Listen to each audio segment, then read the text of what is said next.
I know people are joining as we speak. So let me first up say welcome to my glamorous living room with my dying plant. I'm Clara. I host Mid Mornings on Radio 1, and I'm going to be your host for this session. I'm looking forward to you guys meeting our guests and asking you all of your questions as well.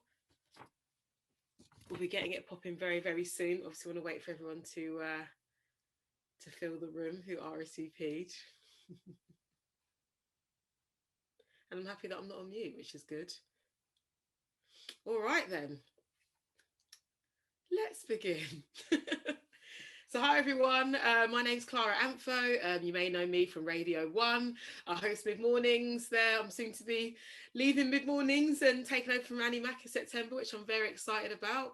So that's a bit about me, but obviously today is all about you and you learning about the music industry. This is a Radio 1 Connect session, all about the music business, and basically it's to kind of help you understand the different roles within the music industry and about helping you getting your foot in the door and what skills and experience you need. Because I think if there's one thing I've learned is that there are no set rules, there's nuance to everything. Everybody's had a different journey, but the people that you're going to meet today are brilliant at their jobs, and I know they're going to have some really, really good advice and practical advice for you and honest advice, because as we know, it's not called music, it's called the music industry.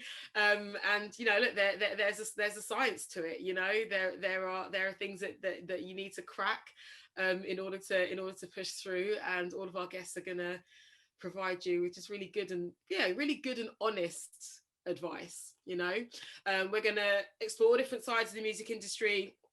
And we're going to be chatting to people who are general managers from small to large labels. We're also going to be speaking to the director of radio from a label, and also a lovely BBC introducing presenter. And we're going to be asking them basically how they got their jobs, what it entails, the best parts of their jobs, and actually I'd almost say arguably more importantly the worst side of their jobs as well, you know, because I think the perception about the music industry is that everybody's just like hanging out, having parties all the time, spotting artists from a crowd, and all of a sudden boom, they're a star. And like there's a whole other there's a lot that happens in that in-between bit, you know, from you seeing somebody performing on TV at the Brits or selling out stadiums and arenas from, you know, when they're first noticed. There's so much stuff that goes on. So I'm very much looking forward to you guys meeting our guests. So let's introduce them in alphabetical order, shall we? So first up, we've got the wonderful Negla Abdela, who is the General Manager, Ministry of Sound. Hello, Negla. Hi, Clara. How are you? All right, babes. How are you? I'm good. Thanks for having me. Thank you for being here. Next up, we got Oksi Odedina, General Manager at 5K Records. Hello, everybody. Oksi, please tell me that I put some respect in your name. Was the pronunciation okay? Yeah, you did. You got it in. You got it in okay. one. So thank Fantastic. you. Can't be caught slipping. West Africa in the house. Next person we have is the wonderful Patrick Hough. He's the Director of Radio at Warner Records. Hi, sorry, I was just checking my hair there. It's all right. Listen, camera on moment. Correct. Look, this thing's going to be on the internet. It lasts forever. I get it. And last but not least, we've got the lovely Rianne Thompson, who is a presenter and a producer at BBC Radio Tees. Now, we've got so many people who've got so many questions to ask. And just a reminder, if you've got a question, please use the Q&A function in the Zoom and send it anytime throughout the session, and we're going to do our best to get to them towards the end, because again, it's all about you and what you want to know.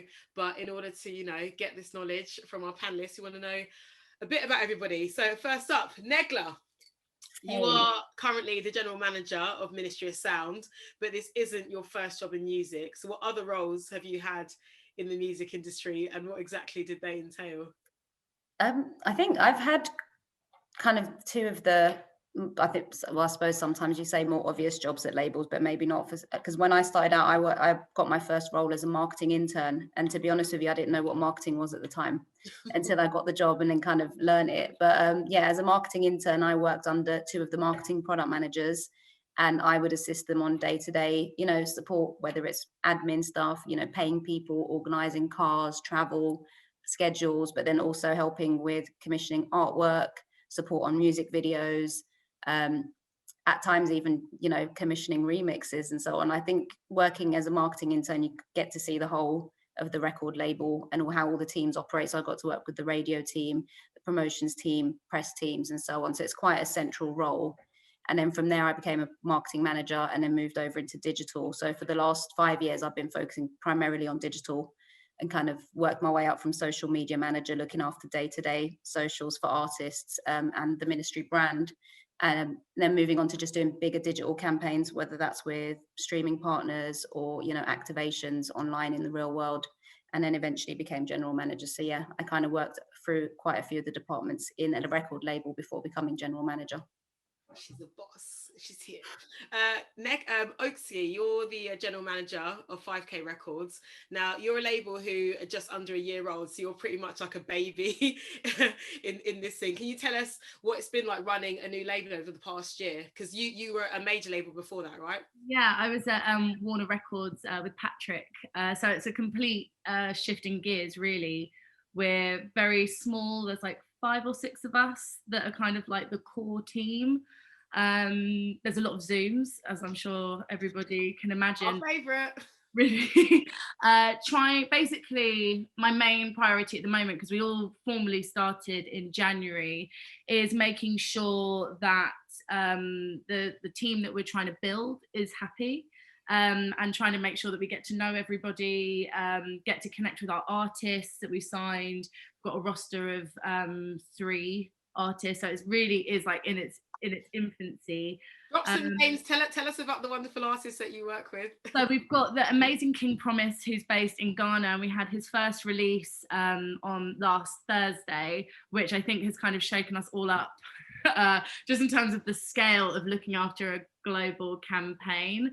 And it definitely feels like a shift in gears from running a campaign to trying to make sure that you're like adequately overseeing all of the different elements.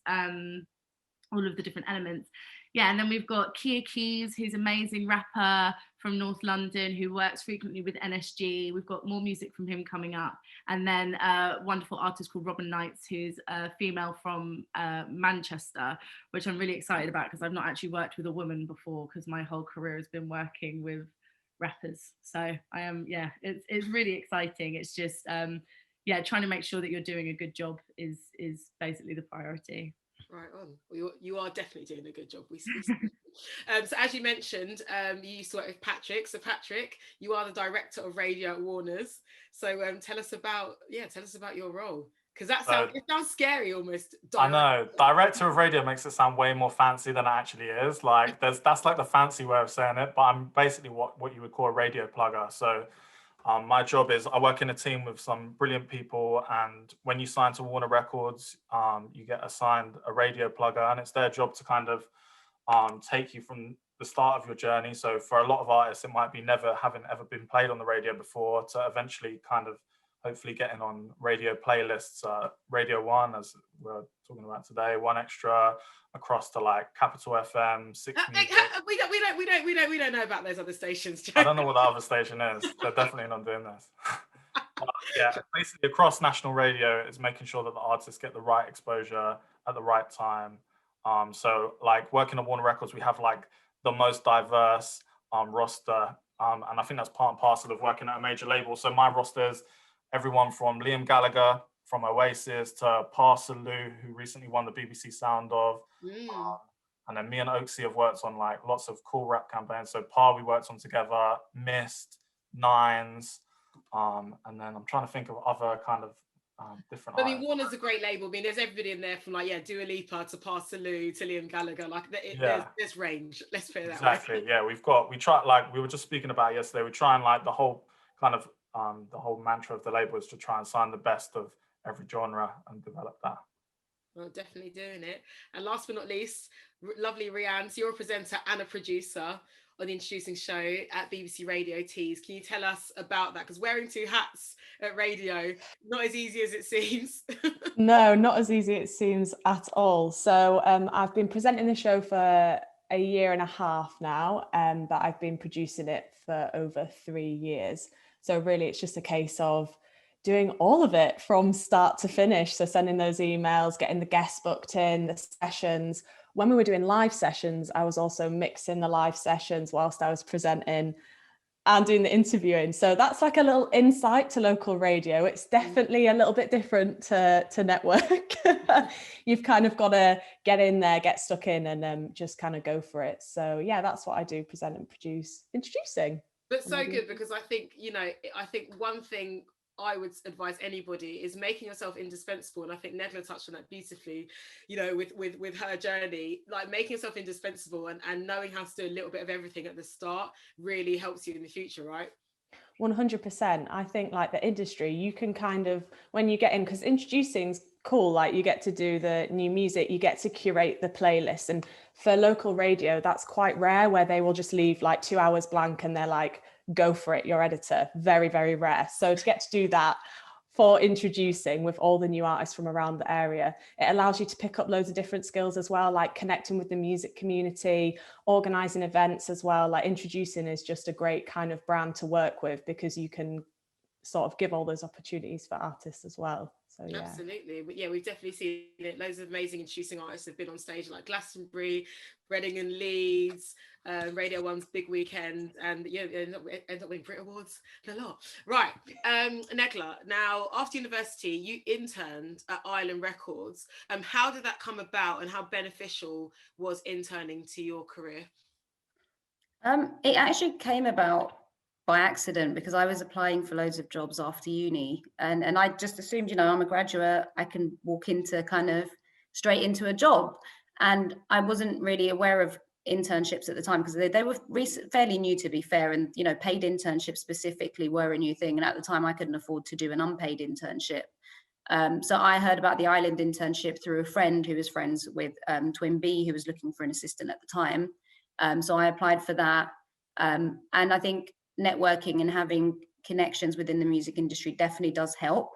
It didn't get me the job, but it definitely got me a foot in the door, and just made sure that my CV was seen by HR.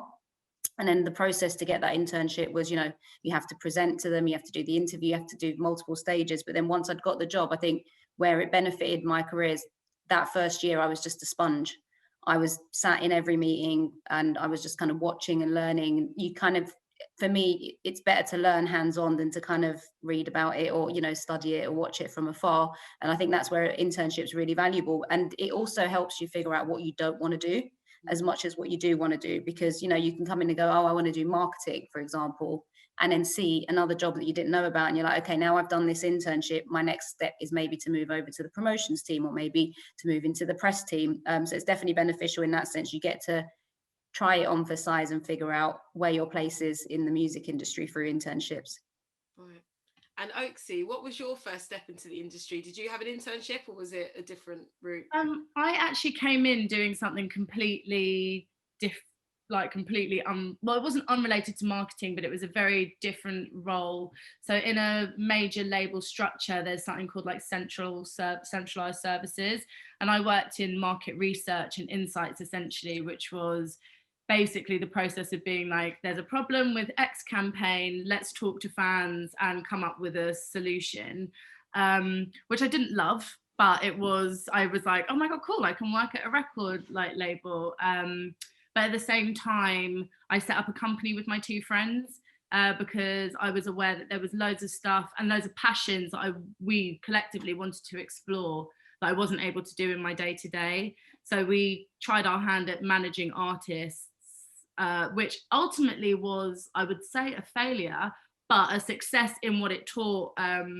Patrick's a success in what it taught us, because we got to understand the industry from a management perspective, and also it led to me, I guess, having the confidence to go to HR when I was like, okay, cool, well, I can see that you're signing lots of Black artists that are in my area of kind of passion, and I think probably at the time slightly faked expertise, and so give me a job please, and they were like, oh, okay, cool, fine, yeah, can't really argue with that. So then I got my job as a marketing manager at Warner Records, which I feel like, similar to Negla, you said that you didn't know what it was. I had no idea. I was just like, I've got the energy, right? I've got the energy, I've got the passion, and I had an amazing, I was hired by an amazing woman that was like, cool, yeah, your vibe's right. Anything that you don't know, I can teach you, and the rest, you've probably got it covered. So that was a very good lesson. Yeah, because I think that's something that, and I want to put a pin in your thought about failure. I want to get back to that when we get to the Q&A. So it's really important that we discuss failure today as well as success, because again, I think everybody sees the finished product and has no idea about the stumbling blocks. Because without naming any names, this isn't a bad thing at all. I think a lot of the public don't understand how some of your favorite artists who have got some of the biggest awards in the world, who've shifted masses of units, albums, singles, some of them have been close to being dropped, and then one song's turned it around, or one collaboration. It's not always everything's great from start to finish. It's trial and error from every industry, right? Absolutely. Rianne, I wanted to ask you, actually, we're moving on to the good, the bad, and the ugly. What would you say is the most enjoyable part of working at BBC Introducing Teas, and what's the most challenging? I think probably the most enjoyable part of my job is that I get paid to listen to new music every week, which is amazing. And it's always something that not always something I've wanted to do, but kind of as I went through uni and stuff, I was like, this is really like what I'd like to do. So I think that's one of the best parts of the jobs. Also doing the live sessions usually, that's amazing, and getting to meet those artists, and then also watching them go from uploading in, I don't know, like 2016, we got Dylan Cartledge uploading 2016. Now he's signed. I mean, he's just doing so much. And then you hear his track on BBC One and you're like, this is crazy. He lives in Redcar. Like, to see that is just amazing. So I think that's the best part of the job, really, is just getting to work with these artists, these really talented people, and just kind of give them a helping hand if you can, where you can, and get them noticed in the industry and get them on networks, maybe their first play on Six Music or Radio 1, with Gemma Bradley for the Introducing show, she's amazing, and Tom Robinson on Six Music. So that's probably my favourite part. The part that maybe I don't enjoy as much is all the admin that goes into a radio show, which is like the PRS, which is pretty boring, I'm not going to lie, all that logging and all the information that you need to get in, which is super important, but takes quite a lot of time. Oh, just to pause it quickly, for people that don't know, PRS is basically how artists get paid. Sorry, yes.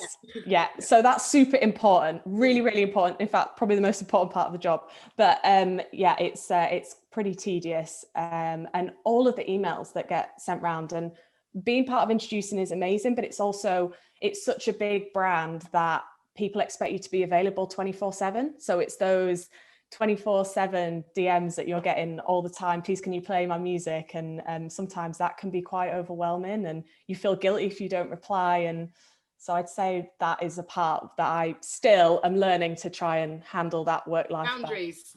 Yeah. Lay them down. Look, your Instagram is not, it's not a plugging spot. Patrick, what about you? What would you say are the biggest challenges and triumphs of the job for you? I think the triumphs, like the things that I find the most exciting, is like kind of spending time with artists when you kind of launch campaigns. So I think being a radio plugger, you're usually like side by side with an artist when they first drop a song. So I remember when Liam Gallagher launched his solo project, we came into Radio 1, it was all a bit hush hush. I was in the room with him when Mr. Jam pressed play on his record, his hottest record. Like, to be in a room with somebody who's like spent like all this time creating this thing, which obviously is very personal, and there's this mad tension in the room before it. And then when the DJ presses play, there's this amazing like relief in the room, and it feels quite euphoric. So it feels like an amazing feeling to be like a part of that. It's like a really intimate thing. And then the challenge is, I was really like been thinking about this all weekend, because I knew you guys were going to ask me this. And I think like the thing I found the most challenging when I started working at a major label was that feeling of like, there's so many big personalities working at a label. And I sort of always felt like, I'm maybe not supposed to be here. Like, I loved music and I felt really passionate about it, but I felt this kind of like pang of like, everyone else knows way more about this than me. Like, I'm just a bit of a fan, like those kind of things. And then after like a couple of years, you kind of realize that everyone else is feeling the exact same thing when they start working in the music industry. Everyone has that feeling. I think they call it imposter syndrome. Everyone kind of feels like that. And you kind of build your confidence over time, and you realize actually like you know, the music industry is evolving so much and such a fast pace. Like the person who's coming in at the most junior level has probably got more like know-how than the person who's been there for 20 years. Whereas obviously the person who's been there 20 years has got all this wealth of experience that they can tap into, but the young people are the real like life and soul of the labels, because they're the people who are like on TikTok all day or like going to gigs before everyone else. So yeah, the challenging thing was maybe that imposter syndrome thing, but you kind of get over that, I think, after a couple of years for me anyway. I really like that you said that, because you raised such an important point, because I think that there's a beautiful balance, I think, with people who've been in the industry for ages and having experience who can help bring younger people in. Like that, I think you can't have one without the other, you know. Yeah. And I think what's been really 100%. interesting to see, especially like Oksi, like in your case, and with people starting like up new labels, is that you don't necessarily need to have major label backing to have a successful artist anymore, and that's not a bad thing. I think there some artists are served better with major labels, but now, you know, you'll see people on the come up, and it's like the brother's the manager, and like the sister's running like the marketing, and do you know what I mean? And it doesn't. Or are we frozen a little bit? Two of you are frozen. I'm gonna keep on talking till the connection comes back. But yeah, it is that give and take between, you know, like, I guess, fresh blood, for want of a better word, and kind of, you know, the old school network who help bring people through. And I think it's really important for people, not for gatekeepers, to keep the gates open, you know, Yeah. not just be like, it's all for us. Like, no new people come through. Right, so many people want to ask questions. Before we get into them, I want to do a quick fire with each and every one of you, just asking, what is the one piece of advice you would tell somebody who wanted to start a career in music? Negla, go. Be useful. I think even from my intern days, like being an intern, you kind of assume, oh, I'm the lowest of the totem pole. But I think I just found myself making opportunities to be as useful and, you know, valuable as I can be. And I think that definitely helped kickstart my career and my future opportunities. So definitely be useful in whatever role you're doing. Right on, be useful. Patrick, your one piece of advice. I think once you've got that slight foot in the door, be it like a tiny like promotion company or like, you know, a major label, I think like the main thing I always look for is when asking lots of questions, like everyone is more than happy to take 5 minutes out of their like job to like talk through what they do and why they do certain things. And I think like one of the main things that I found really inspiring about like getting internships places early was like, I just got to find out like, why are you sending it like that? Like, why does that person get it first? Like, if you're marketing, like, why are you spending that much on a video? Like, why is this person getting more money? You know what I mean? Just ask as many questions as possible. And it sounds obvious, but it's the best way to learn. Mm-hmm. Rianne, your one piece of advice? Reach out. Always email, ask for opportunities. I am still learning to do this. Like, I often am like, oh, I didn't email because what if they don't reply to me, or what if they think this of me? Like, don't do that. Just if you've got a passion and you want to do it, like, reach out, speak to people in your local music scene, and kind of start from there. That would be one of my biggest pieces of advice. And Oksi, have we got you back? There she is. Hey, common internet connection. What would be your one piece of advice for somebody wanting to start a career doing what you do? Be honest. I feel like as just like a baseline policy, and also I'm just going to apologize really quickly because my Zoom on my laptop keeps crashing, so that is what's going on. I'm really sorry. Yeah, be honest. Be that with your friends, because I feel like there's a big opportunity, like I mentioned before, and also there's a million other examples of people hustling their way through because they've created a space for themselves. But that requires a real level of transparency with each other. So whether you're being like, cool, I'm going to be like a first-time manager, or, you know, whatever role it is you feel like you're going to fulfill, just keep it really as clear as possible. I think that's something that you then are able to carry with yourself throughout a pretty busy and sometimes smoke and mirrors industry. All great advice, and we're going to continue it with your questions now because there's been a lot. So, oh gosh, oh hello. Oh, I'm back. Disappeared for a minute. Right. Okay. Okay. Anonymous attendee has said, is it normal for labels to ask for 20 songs when signing a brand new artist? Good question. Patrick, I reckon you could ask that. No, that's not normal.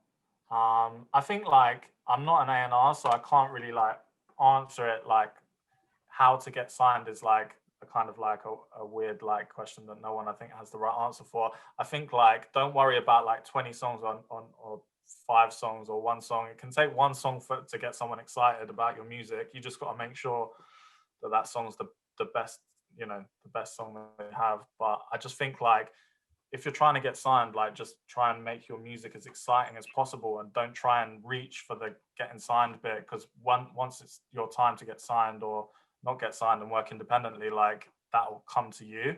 So yeah, my advice would be like don't try and reach out for it too much. Just keep focusing on making amazing music and how you can make better music. Okay, thanks, Patrick. Zoo says, I'm a student and I'm just finishing up the BTEC Level 3 Extended Diploma in Business. I'm predicted to achieve AAA. Come on, clap up for them. Well done, well done, well done. But where do I begin to get into the industry? And are there any vacancies at the moment that I could be considered for? Okay, so this is a two-pronged question, because basically it's saying, all right, I've got this great degree. What do I do with it? And I think within that, I think there is a question of how important are those types of degrees? Mm-hmm. And actually it's 3 questions. Are there any vacancies? Negla, you mentioned you went to uni. You came out with your qualification. You're like, yo, anyone going to employ me? Nope. Yeah, right. And just being completely honest, your degree isn't what gets you a job. Your qualifications isn't what gets you a job in the music industry. I think when, you know, presenting yourself to HR and recruiters, it's good to see that, you know, somebody's got qualifications, because it shows, you know, a level of independent working and achievement. But degrees have actually been taken away from a lot of labels as a minimum requirement for internships, because they were just a barrier to entry. It's about doing your research, finding out where to find the information. So, you know, looking at label websites, doing research into the kind of companies you want to work for, knowing what roles are available, you know, even down to just following the right people on LinkedIn and, you know, looking at their career paths. I think in terms of, are there any vacancies and how do you kind of take that next step after you've got your qualification? Today is already a good thing that you're doing, because it's about just tooling yourself up with the information and taking part in these panels and webinars and events that kind of are focused on helping getting young people into the creative industries. You're already a step ahead of a lot of other people. And then after that, it's just doing your research.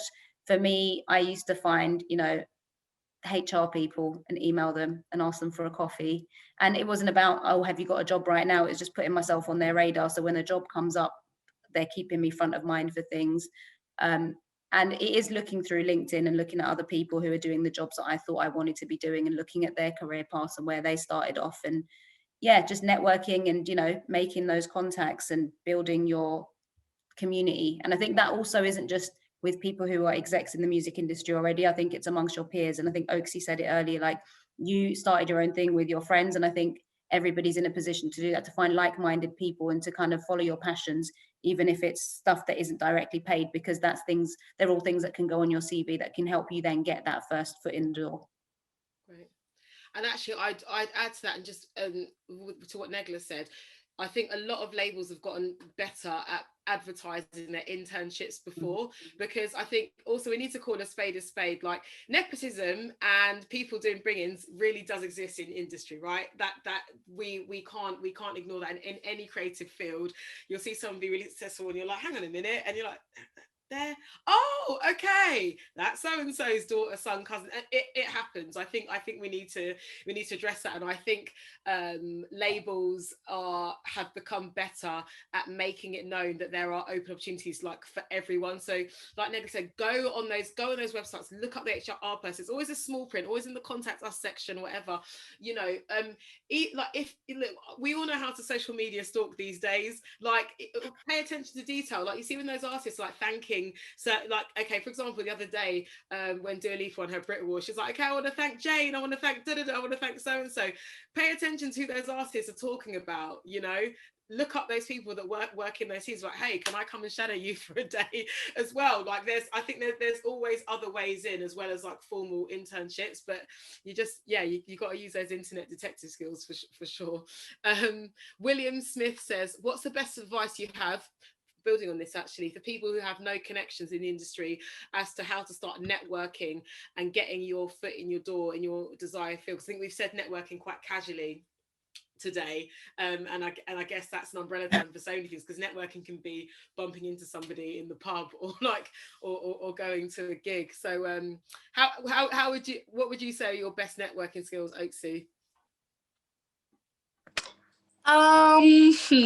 Transparency was my advice, so I will be really honest here.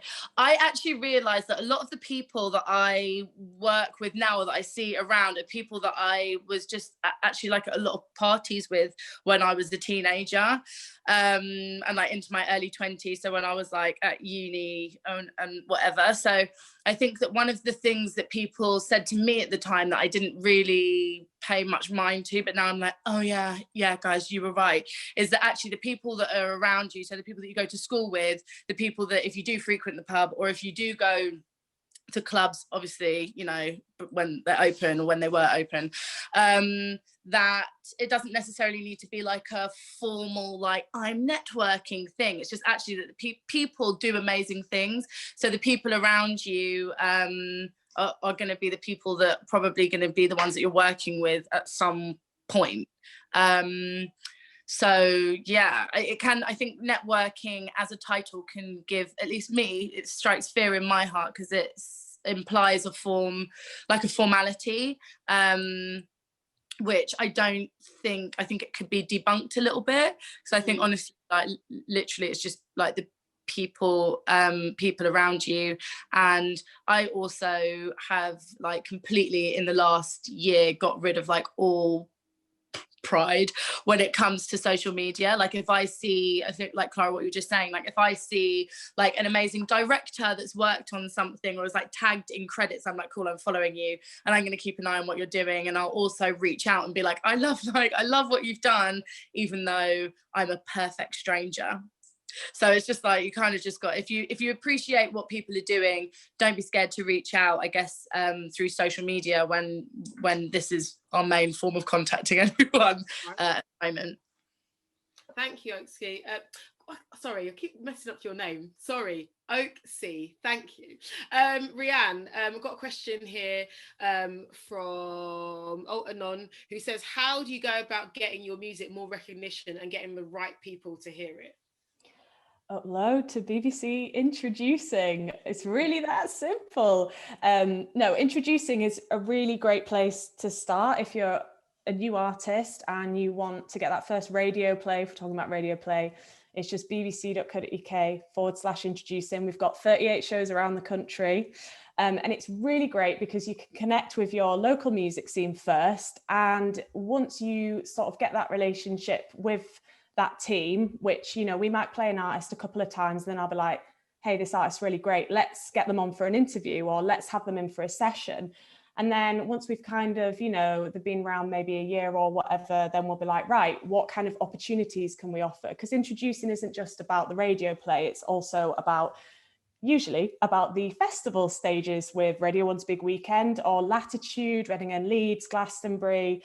And then, of course, all of the networks, not just with Radio 1 and 2 and 6 Music, but also the network within Introducing, like 38 presenters. If you think someone's amazing, you forward them on and you tell everybody about it. And that's really where I suggest you start, because we also play every genre. Like there isn't a genre specific show. It is literally anything and everything from classical to dance, like Introducing in dance as well, I should say, with Jag. That's an amazing thing that's happening as well, and it's been happening for the past year. And then all your other genres in between. So yeah, upload. Upload. Patrick, question for you.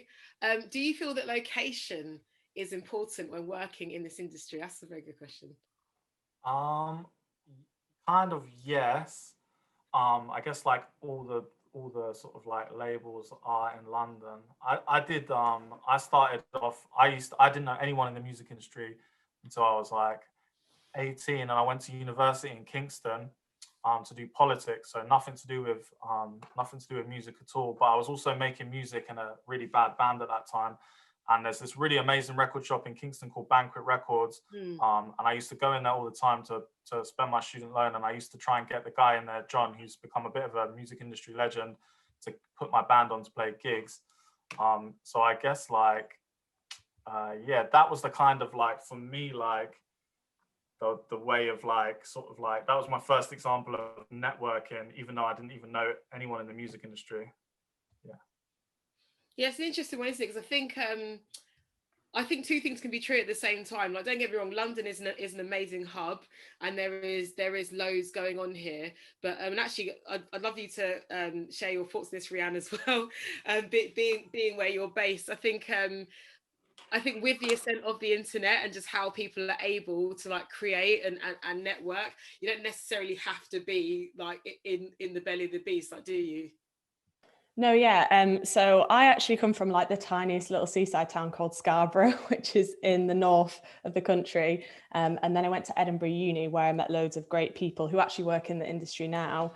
And now I live in Newcastle. So I've actually never lived in London. I've done some work there, and I've worked with the central introducing team there for a couple of months. And it's definitely a different kind of pace.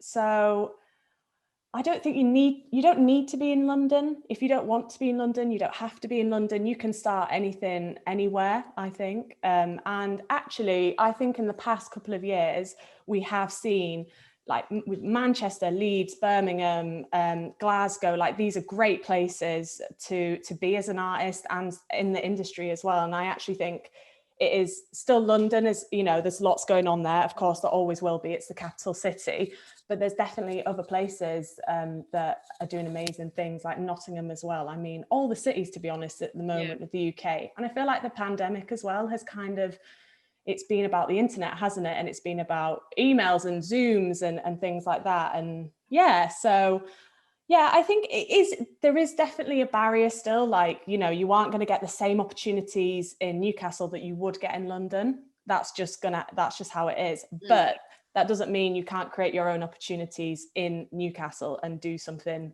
here and create something yourself. And I think, does that? No, totally. It's that thing like Oksi was saying about, like, you know, the people who you're at house parties with, like, you surround yourself with like-minded people. Like, if you really like obsessed with music, as I'm sure everyone on this call is, and everyone who signed up to this is, like, you kind of end up finding the other people who are obsessed with music near where you live, and you kind of become friends with them. And that sort of like goes back to that networking thing. So like, I used the record shop as an example, but like, I'm sure like wherever you are in the UK, like there's going to be, I know there's no clubs at the moment, there's going to be a club night that plays like, you know, rap music, or there's going to be a club night that plays guitar music. It's like finding those places, talking to the people that put those events on, like how did they put the events on, like all those things. Like goes back to the other thing I was saying about asking loads of questions, like just putting yourself in the middle of like whatever music scene is local to you. You'll learn so much about the music industry through that. And then obviously like a lot of the stuff is London, so you will have to like, you know, try and get to London at some point. But a lot of the artists I work with are from the Midlands or from Manchester, and they're rappers. And traditionally, like, it was impossible for rap music outside of London to kind of break through into the mainstream. But all of a sudden, over the past 5 years, there's these pockets of like scenes that are coming up from like Birmingham to Coventry to Manchester. So there's scenes everywhere. So you just got to try and make yourself in the middle of whatever the exciting scene is in your local area. Yeah, sorry. I'm going to add, because I feel like this is a really brilliant question. I feel like in recent years, we've seen actually that it's kind of, it can really play to your advantage to not be from London. I think Pa Salou, who Patrick and I have both worked with, is like a prominent example there. Throughout that campaign, we used his, I don't want to call it like outsider status, but his like Midlands was the central to like building his brand.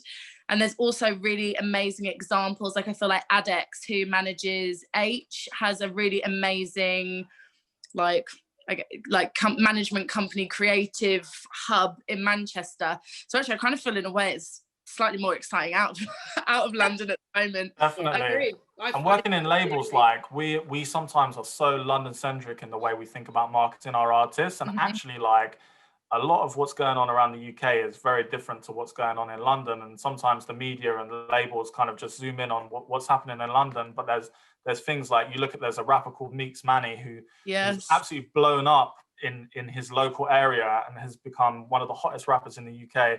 And I don't think anyone in London kind of had heard of him until he was on like hundreds of thousands of Instagram followers. So there's definitely, that's specific to the artist. But when you apply that to getting into the music industry, like, you know, as Oksi said, like H has a manager called Adex who's got who started an amazing business from the ground up, from being H's friend and being in amongst it. Like, I'm sure like he's always, I want to put him on the spot, like email Adex, but you know, there's variations of Adex like everywhere in the UK who are always going to be up for like taking out 5 minutes to talk to someone on the phone, or, you know, go for a coffee with them or something. So I think it is hard. It is harder being outside of London, but that's not to say that over the last 5 years, it's become a little bit easier, and there's been all these exciting movements around the UK.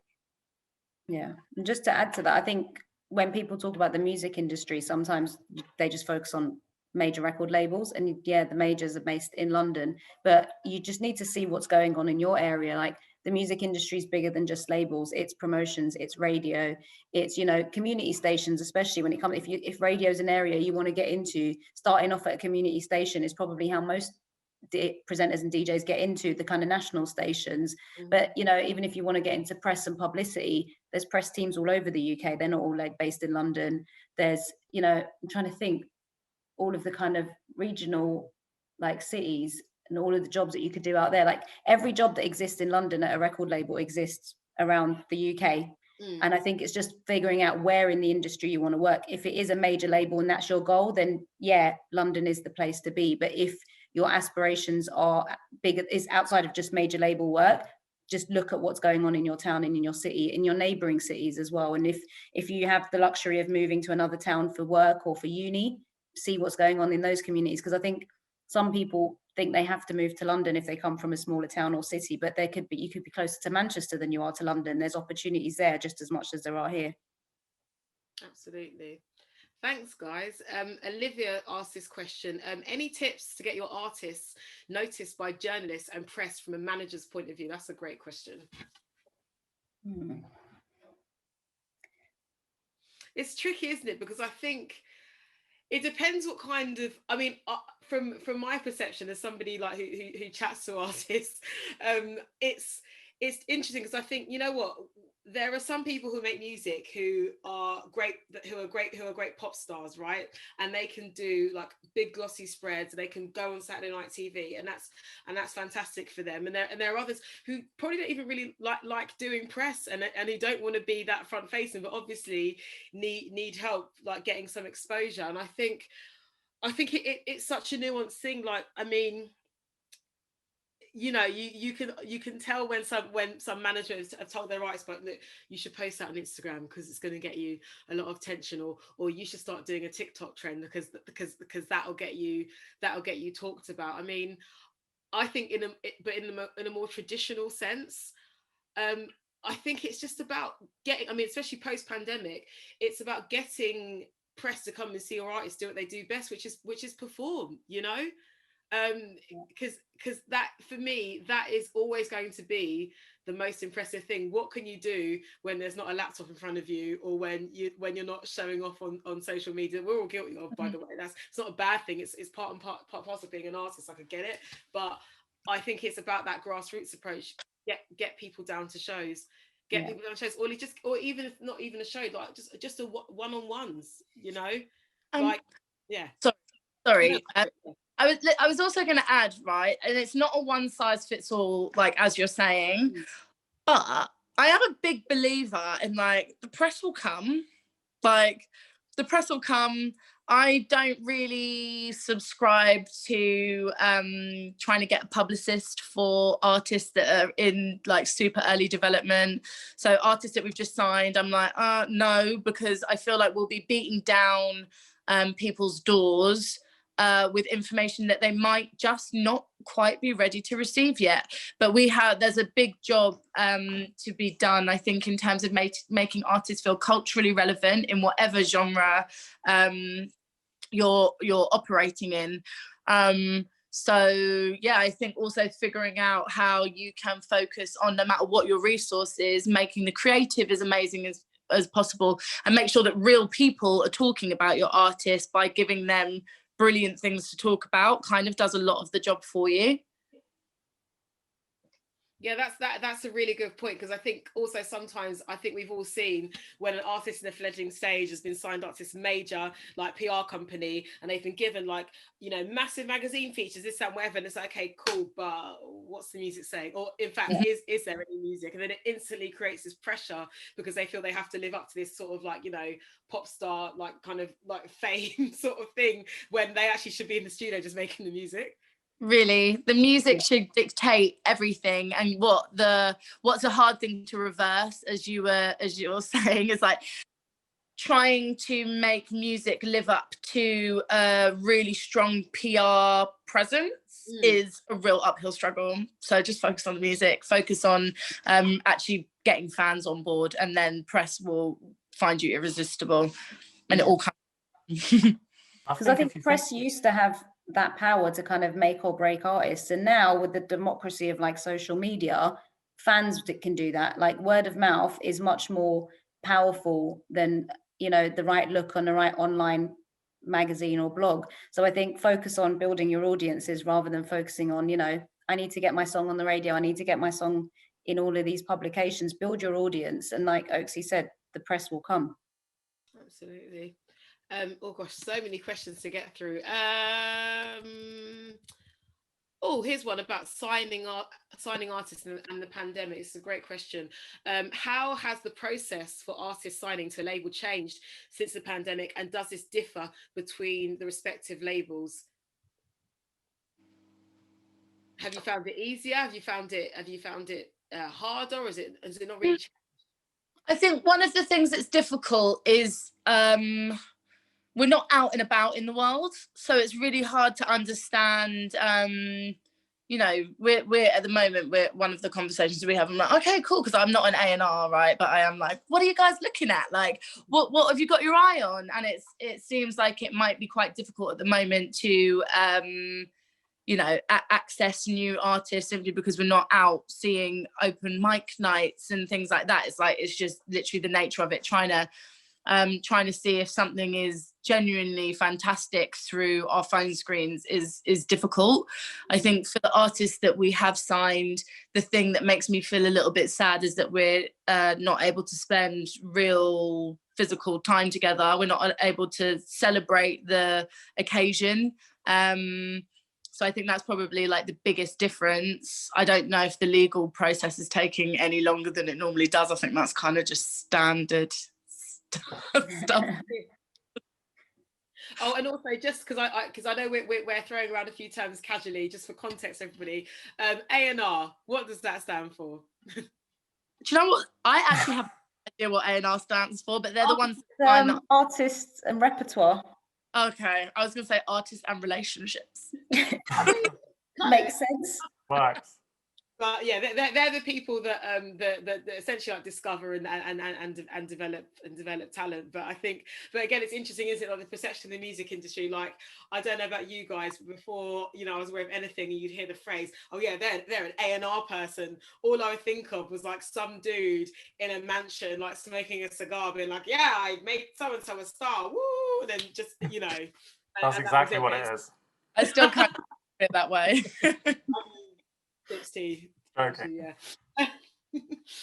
Got this question through who says, this is really good actually, Rianne, I think I'd really like you to answer this if you may. I was wondering whether there are any clear transferable skills from being a fan to working in marketing / radio. I've got a social media account to promote an artist with 300,000 followers, but I struggle to explain the fan style marketing in professional settings without feeling belittled. I think Rianne and Negla, you could definitely. Yeah. Negla, do you want to go first? Oh, no, you go first.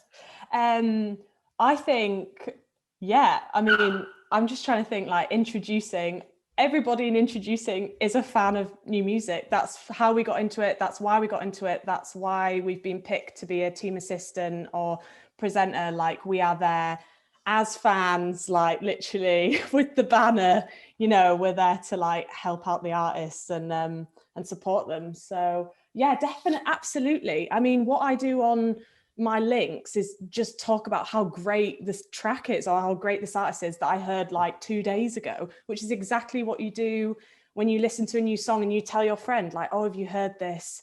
Have you heard this artist? They're amazing. You should listen to them. And then you might be like, oh, let's go watch them. And I feel like 100%. I think like we're talking about honesty earlier on. Honesty really comes through. Like if you're there and you're like, I love this artist, I'm really passionate about it, I want to sell it, then definitely, those are definitely transferable skills. It's all just about, in a radio perspective, like from that side of things, like being a presenter, like it really is just about hyping that artist up, that track up, and it's exactly what you do as a fan. Mm. And from a marketing perspective, Negla? Well, I don't think it's even a transferable skill. What that person has done is an actual job. It's a social media manager. It's an audience development manager. That's what people are paid by artists and at labels to do. And for you to say, I've grown this page to 300,000 followers, that's damn near impossible for a lot of social media managers to do. So it's not even a transferable skill.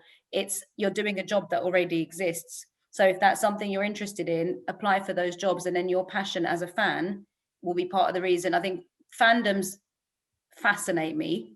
Like I'm a little bit obsessed with them and how they can sustain an artist. Like you've got bands from across the world who've never set foot in the UK and they've completely sustained a career through the pandemic just by having a massive fandom. So I think those things, if people aren't understanding it, you're talking to the wrong people. You're applying for the wrong jobs. I think if you're interested in if you're interested in doing the job at a label, hit me up, find me on Instagram, we'll talk. A little bit. Please come back. There you go, you're back. Okay. Sorry, carry on. Yeah, I'm just saying it's a real job and it exists and the jobs are out there. So look into social media management jobs. There are agencies that do it outside of labels. There are management companies that hire social media agencies in-house specifically just to build audiences before they've kind of got to a point of signing those artists. So yeah, just look into it. And my DMs are open to that person, whoever they may be. There you go. This is a good question from Vic, who says, I've applied for so many internships, but the competition is so high and it feels like you'll never get through the door. Do you have any advice for this, or is it really just who you know? I think we've touched on this a little bit, but I guess we should zone in on specifically when it comes to standing out with applications. What would you guys say would be the things that would make you notice somebody, and what have you done in the past if you've done internships? I would just jump in and say, like, I did like 1 day a week in a church in Brixton for a plugin company, and the woman used to give me like £10 for my lunch, and I did that whilst I was working at Gap, and like that was like invaluable for me, like to do 1 day there. It's like a tiny plugin company. So I think like sometimes those big internships, like they seem like the only way in, but actually like there's so many small companies that do like radio plugin or digital marketing, like as we were talking about building social media followers, there's like a plethora of these companies in the UK. So I think maybe as opposed to just trying to like reach for those big internships at maybe major labels or bigger companies, it's always worth saying like, do you need someone to come in a day a week to like help you do all the stuff that you don't want to do, and I'll do it for free as I carry on working my other job. I'll come and work for free for a day and you can teach me a little bit. And then when the opportunities that like the bigger internships come up, then you have a thing where you can say, oh, I just was doing this 1 day a week as well as working in a shop or in a bar or something. And suddenly you become like, that becomes a bit more of a kind of proposition for somebody who's recruiting for those bigger internships. Yeah, I was just going to say, for me with radio, I started at student radio. I paid £15 for the year to use the studio in Edinburgh at freshair.org.uk, shout out to them. And I like pitched like, oh, I just really want to do a new music show. And then, so I just got to do one like weekly. They were like, okay, have a go. Cause like, you know, like my mum was listening in and that's about it, you know, whatever. So it was like a really great place to start. And actually, I think getting that practical experience and just getting to do it like weekly, like Patrick's just saying, like that's really helpful. Like if you're studying, and then after I studied, I still carried on doing it as I was working at Topshop. So I was just kind of like doing that, but then, you know, my passion or whatever was radio. And then once you've got a little bit more experience, and it's like I'm talking like maybe like a year or so, then it's like, oh, well, I'm just going to see if I can get the free tickets to this new upcoming artist. And then actually I'm going to ask and be cheeky, can I do a little interview? And I kind of found that through doing things like that, when I did apply for my internship at Amazing Radio, which is like a really small, it's a small radio station, but it's 24 hours new music. So I was like, this is perfect for me. And that's what they said they were looking for. They're like, oh, well, you've already been running a show. So I think like just getting stuck in there, I think that's really important, most important thing.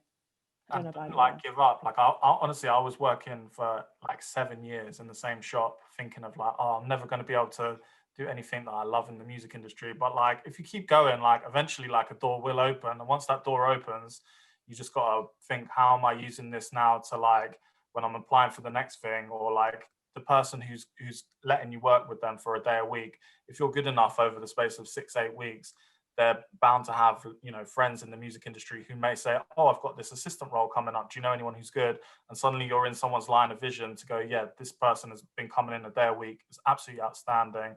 You know, you should meet them. So yeah, main thing is like, don't give up. Keep trying and trying, because it doesn't happen instantly. Actually, which brings me brilliantly to our final question, which is for everybody. What is the best, because obviously you've been giving people advice, so what is the best piece of advice someone has given you when you were getting into the industry, and how has it served you like today in your career? I got one piece of advice as I was leaving Ireland, and I was trying to figure out what my next step was, because that's kind of when I was transitioning from marketing into digital. But at the time I didn't know I was going into digital, but I just knew marketing wasn't for me anymore. And it was actually somebody on my last day, it said to me, figure out what your thing is. Like, what is your lane? What is the thing that you want to be the go-to person for? And then make that your whole purpose. And as soon as I started thinking about it that way, and I, you know, started looking into digital and I got into it, that was such a passion of mine once I'd got into it. And it was kind of trying to be, initially I was just like, oh, I'm safeguarding my future. I'm going to do digital because that's the way the industry's going. But in actually doing it, I was like, this is more creative. I can be much more, I can learn more. I can be much more reactive. I can do different things. The job isn't so like day to day, it's the same thing. And then in finding that passion, I just read and learned and adapted every time the industry changed. And then I became the go-to person in my company for digital. And that's kind of what really, I would say, drove my career from that point on. That's when things kind of like really started to slot into place a little bit. Thanks, Negla. Rianne? I think probably the main one of the main ones is be nice. Like, definitely be nice to everyone you meet. Say hello, have a chat. You never know when you might not meet that person again, what opportunities that might hold. And it's about being yourself as well. Like, I think, like, you know, don't try and be something else or fit into something else. I think the music industry is amazing because it's full of people that are themselves and have made those opportunities for themselves. So I think be nice and be yourself. Right on, great advice. Oksi?